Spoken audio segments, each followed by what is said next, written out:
أعوذ بالله من الشيطان الرجيم. بسم الله الرحمن الرحيم. الرحمن علم القرآن خلق الإنسان علمه البيان.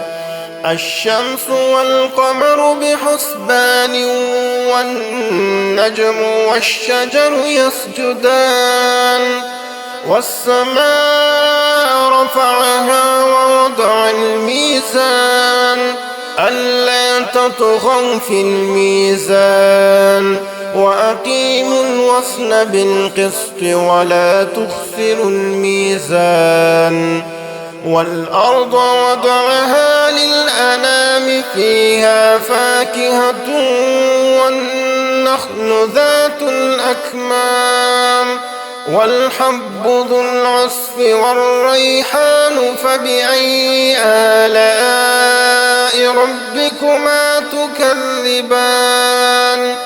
خلق الإنسان من صلصال كالفخار وخلق الجان من مارج من نار فبأي آلاء ربكما تكذبان.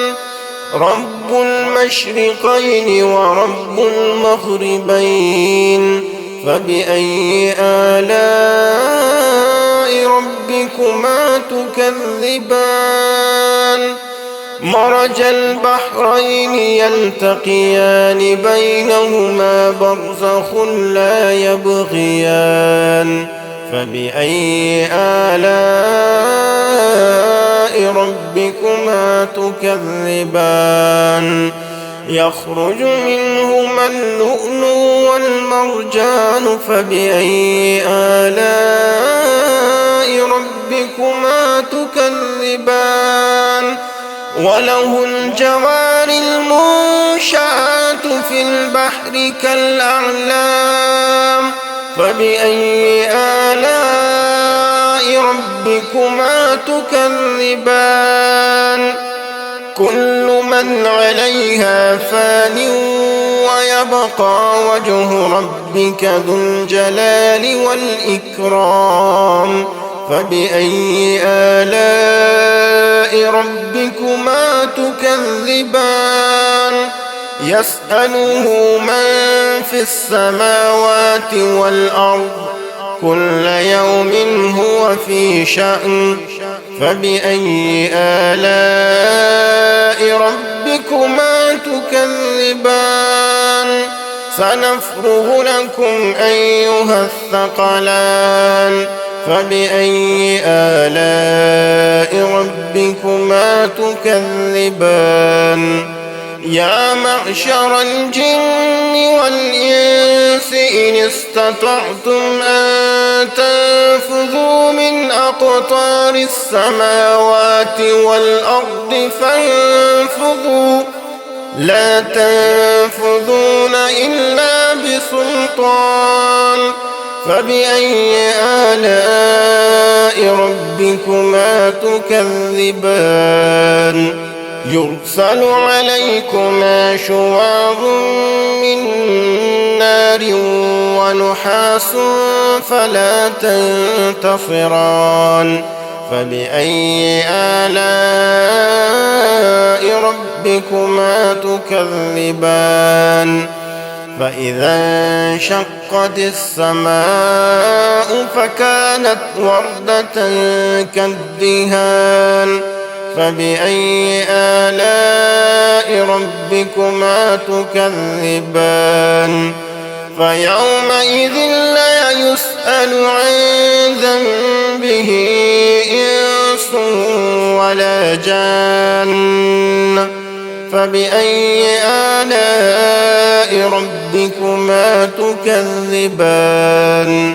يعرف المجرمون بسيماهم فيؤخذ بالنواصي والأقدام فبأي آلاء ربكما ربكما تكذبان هذه جهنم التي يكذب بها المجرمون يطوفون بينها وبين حميم آن فبأي آلاء ربكما تكذبان ولمن خاف مقام ربه جنتان فبأي آلاء ربكما تكذبان ذواتا أفنان فبأي آلاء ربكما تكذبان